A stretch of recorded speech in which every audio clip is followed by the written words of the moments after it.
বিপদ বালা মুসিবত এটা কি পাপের শাস্তি নাকি আল্লাহ তাআলার পরীক্ষা? অনেকে দেখা যাচ্ছে ভূমিকম্পেতে মারা যাচ্ছে, অনেকে দেখা যাচ্ছে আত্মহত্যা করতেছে, আবার অনেকে দেখা যাচ্ছে গাড়ির চাপা পড়ে মারা যাচ্ছে। আসলে বিপদ কোন ধরনের হচ্ছে? বিপদ সাধারণত দুইটা হয়। একটা হয় পাপের শাস্তি, আর একটা হয় আল্লাহ তাআলার পরীক্ষা। এখন আপনার জীবনে কোন ধরনের বিপদ আসছে? দেখা যাচ্ছে কি একটা বিপদ আছে, সারা জীবনে তোমার আত্মার অশান্তি লেগে আছে, সুখের মুখ দেখতেছেন না, আপনি এত আল্লাহ তাআলার প্রতি ইবাদত করতেছেন, তারপরও আপনি শান্তিতে আসছেন না, অনেক পেরেশানি, অনেক চিন্তায় আছেন। আবার আরেকটি হলো যে আপনি আল্লাহ তাআলার নিয়ামত ভোগ করতেছেন না, কিন্তু আপনি অনেক ভালো আছেন, কিন্তু তারপরও আপনি দেখা যাচ্ছে বিপদে আছেন। এই একটা হলো। দেখা যাচ্ছে কি মুমিনের জন্য এমন একটা সময় আসে, মুমিন এটা চিন্তা করে যে আমি আল্লাহ তাআলার ইবাদত করতেছি, আমি আল্লাহ তাআলার গুণগান করছি, তারপর কেন আল্লাহ তাআলার আমাকে এত বিপদ দেয়? অনেক মানুষ অনেক গোস্সার কথা বলে থাকে যে দুনিয়াতে কি আল্লাহ তাআলা আমাকেই চোখে দেখেছে শুধুমাত্র এই বিপদ দেওয়ার জন্য? তাহলে শুনে রাখো, আল্লাহ সুবহানাহু ওয়া তাআলা বলেন, আমি মানুষকে পরীক্ষা করি, কখনো বিপদের মাধ্যমে, কখনো ছেলে সন্তান দিয়ে, কখনো ধন সম্পদ দিয়ে, কখনো তার জানের মাল দিয়ে। অর্থাৎ আল্লাহ সুবহানাহু ওয়া তাআলা মানুষকে পরীক্ষা করেন যে এক একটা সময় এক একটার জন্য। আর এই পরীক্ষায় যখন কোনো মুমিনরা সবসময় ধৈর্য ধরে থাকে, তাদের জন্য রয়েছে সুসংবাদ। আর যারা ধৈর্য ধরে না থাকে, তারা এইসব কথা বলে থাকে যে দুনিয়াতে হয়তো আল্লাহ তাআলা আমাকে চোখে দেখেছে শুধু বিপদ দেওয়ার জন্য, আর কাউকে দেখে নাই। যারা বেঈমান, যারা খায়, সুন্দর থাকে, তারা কত ভালো থাকে। একটা কথা মনে রাখো যে জানোয়ারগুলো দেখো, তারা আল্লাহ তাআলার ইবাদত করে না, কিন্তু তারা কত ভালো থাকে। কিন্তু তুমি মনে করতেছো যে সে আল্লাহ তাআলার ইবাদত করতেছে না, সে কত ভালো আছে। আসলে এটা ভুল ধারণা তোমার। কেননা আল্লাহ তাআলা তাদের দুনিয়াতেই সুখ শান্তির মুখ দেখিয়ে দিবে, পরকালে তাদের জন্য কিছু রাখবে না। কিন্তু ঠিক আল্লাহ সুবহানাহু ওয়া তাআলা তোমাকে এত বিপদ দিচ্ছে, এত পরীক্ষা দিচ্ছে, ওই ধৈর্যের ফল হতে পারে তোমার জন্য জান্নাত, ওই ধৈর্যের পর হতে পারে তোমার জন্য সুসংবাদ। এই জন্য আল্লাহ সুবহানাহু ওয়া তাআলা বলেন, আমি পরীক্ষা নেব, এই পরীক্ষায় যারা ধৈর্য ধারণ করবে তাদের জন্য রয়েছে কি? জান্নাত। রাসূল করিম সাল্লাল্লাহু আলাইহি ওয়াসাল্লাম বলেন, যে ব্যক্তির প্রতি আল্লাহ ভালো চান, অর্থাৎ যে ব্যক্তিকে আল্লাহ সুবহানাহু ওয়া তাআলা ভালো চান, শীঘ্রই তাকে দুনিয়াতে শান্তি দেন। আর যার প্রতি খারাপ চান, তার প্রতিও শাস্তি আটকে রাখে। অর্থাৎ কি বোঝা গেল এখান থেকে? যে আল্লাহ রাসূল সাল্লাল্লাহু আলাইহি ওয়াসাল্লাম বলে, আল্লাহ তাআলা যাকে ভালো চান তাকেও শাস্তি দেন, কাকে খারাপ চান তাকেও শাস্তি দেন। উভয় দুটাই তার জন্য কি? মঙ্গলজনক, এবং তার জন্য কি? ভালোজনক। অন্য এক হাদিসে আসছে যে মুমিনের ব্যাপারটি আশ্চর্যজনক, তার সবকিছুই তার জন্য কল্যাণকর। সুখ পেলেও শুকরিয়া আদায় করে, এটা তার জন্য ভালো। আবার বিপদ পেলে ধৈর্য ধরে দাঁড়ায়, এটাও তার জন্য ভালো। অর্থাৎ কি বোঝা যায়? যে কি মুমিনের জন্য হলো কি? বিপদ একটা একটা কল্যাণ। সুখেও সে শুকরিয়া আদায় করবে, দুঃখের সময়ও সে কি ধৈর্য ধারণ করবেন। আর অন্য হাদিসে আসছে কি? পাপের জন্য শাস্তি আসে, আবার দেখা যাচ্ছে ক্ষমার জন্য শাস্তি আসে। আল্লাহ রসুল সাল্লাল্লাহু আলাইহি ওয়াসাল্লাম বলেন যে কোন একটি বিপদ মানুষের গুনাহ মাপের জন্য। এখন দেখা যাচ্ছে আপনি গুনাহ করতেছেন, আপনি অনেক গুনাহ করেন। গুনাহ করতে করতে করতে এমন একটি সময় আসছে, আপনি আপনার গুনাহার প্রতি লজ্জিত হয়েছেন, আপনি আল্লাহ তাআলার কাছে মাপ চাইতে চাচ্ছেন। তখন আপনি মাপ চাইলেন আল্লাহ তাআলার কাছে, আল্লাহ তাআলা আপনাকে মাফ করে দিল। মাফ করে দেওয়ার পরে আপনার জীবনে একটি বিপদ আসলো, ওই বিপদটা হতে পারে আপনার গুনাহ মাপের বিপদ। আর যারা মুমিন, দেখেন, হযরত আইয়ুব নবীর নাম হয়তো এই ঘটনাটি সবাই শুনেছেন। তিনি একজন আল্লাহর নবী ছিলেন। তার জীবনে তো সামনে পিছে কোনো গুনাহ ছিল না। তারপরও তার জীবনে কি পরিমাণে বিপদ আসছে। এটা ছিল পরীক্ষা আল্লাহ তাআলার তরফ থেকে। হযরত মুহাম্মদ সাল্লাল্লাহু আলাইহি ওয়াসাল্লাম, তিনি একজন আমাদের পয়গম্বর। তার জীবনের সামনে কোনো গুনাহ ছিল না। তার জীবনে কি পরিমাণে বিপদ আসতে পর আসতে লেগেই থাকতো। এটা ছিল আল্লাহ তাআলার তরফ থেকে পরীক্ষা। এগুলো হচ্ছিল আল্লাহ তাআলার জন্য পরীক্ষা। মুমিনের জন্য রয়েছে কি? আল্লাহ তাআলার জন্য পরীক্ষা। আল্লাহ সুবহানাহু ওয়া তাআলা বলেন, তোমাদের উপর যে বিপদ আপদ আসে, এটা তোমাদের কর্মের ফল।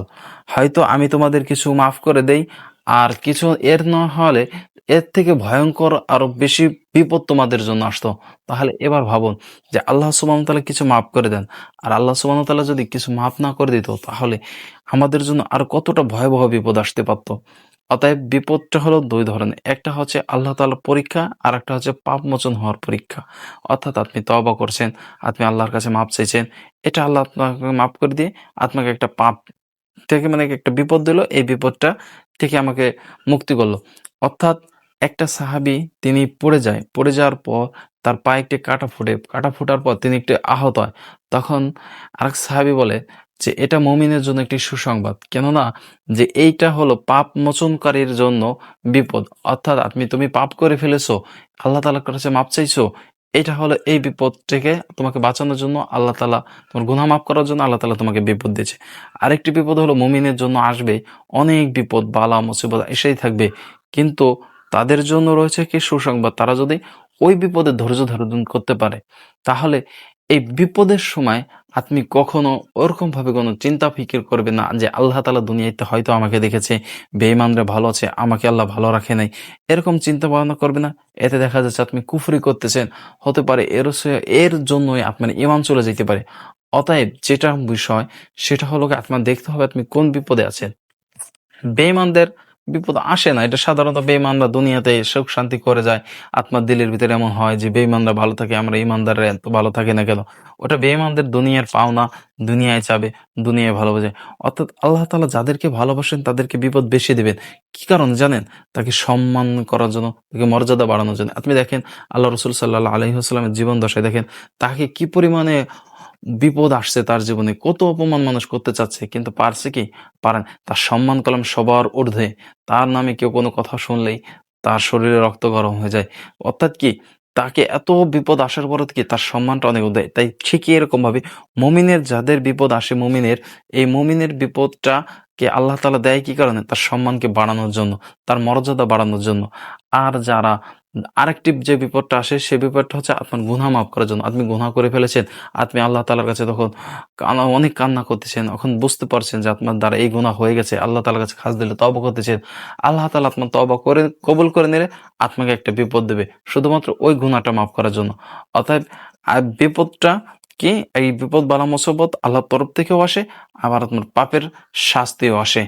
অতএব এই সবসময় এই কুধারণা, কুচিন্তা, কুফিকির এরকম কোনো সময় করবেন না। এর দ্বারা কলম আপনার ঈমান চলে যেতে পারে। আরেকটি কথা সেটা হলো আপনি যখন এই যে কুচিন্তা, কুফিকির করতেছেন এর জন্য আপনার ঈমান চলে যাচ্ছে। একটাবার চিন্তা ভাবনা করে দেখুন, যখন আপনার ঈমান চলে গেল, আপনি যদি ওই অবস্থায় মারা যান, ওই অবস্থায় যদি আপনার মৃত্যু হয়, তাহলে গেল আপনি মুশরিক, আপনি বেঈমান, আপনার ঈমান নাই। আর যে ব্যক্তির ঈমান নাই সে ব্যক্তির স্থান কলম জাহান্নাম। অতএব এই যে কথাগুলো বলা হলো, অতএব কখনো বিপদের সময় ধৈর্য হারা হওয়া যাবে না। ধৈর্য ধরে থাকতে হবে। আল্লাহর প্রতি ধৈর্য ধরে থাকুন। আল্লাহ তাআলা তো বলছেন যে বিপদ বালা মুসিবত আমি তোমাদের পরীক্ষার জন্য দেব। আর এই পরীক্ষায় যারা উত্তোলিত হবে, যারা পাশ করবে তাদের জন্য রয়েছে হলো জান্নাত। আর বিপদের সময় অবশ্যই তোমরা ধৈর্য ধারণ করে থাকো। এই বিপদের সময় তোমার অস্থিরতা হয় না। তোমরা আল্লাহ তাআলার প্রতি কুধারণা আনে না। তোমরা আল্লাহ তাআলাকে গালিমন্দ করে না। অনেক মানুষ এটা করে থাকে। অতএব এইসব চিন্তা ভাবনা, এসব খারাপি থেকে সবসময় নিজেকে হেফাজতে রাখতে হবে। আর অন্যরা যদি কয়েকজন বলেও থাকে তাদেরকেও এসবের কুচিন্তা, কুফিকির থেকে সবসময় বুঝিয়ে রাখতে হবে। তাদেরকেও ফিকিরে আনতে হবে যে এটা আল্লাহ তাআলা তোমাকে পরীক্ষা করতেছে, তুমি ধৈর্য ধরে থাকো। এর জন্যই আল্লাহ তাআলা তোমাকে দুনিয়ায় পাঠিয়েছে তোমাকে পরীক্ষার জন্য। অর্থাৎ তুমি পরীক্ষায় পড়ছো, অবশ্যই তুমি যদি ধৈর্য ধরে থাকো, তুমি যদি পাশ করতে চাও অবশ্যই ধৈর্য ধরো। আর পাশ করলেই তোমার জন্য রয়েছে জান্নাত। অতএব আবার বিপদ একটাও আসে, সেটা হলো তুমি গুনাহ করছো, আল্লাহ তাআলার কাছে মাপ চাইছো, ওইটা আল্লাহ তাআলা কবুল করছেন, যার কারণে তোমাকে একটা বিপদ দিচ্ছেন যে ওই গুনাহটা তোমার মাপ হয়ে গেছে। অর্থাৎ কুচিন্তা, খারাপ ধারণা কখনো রাখবে না, যার কারণে হতে পারে আপনার ঈমান চলে যেতে পারে।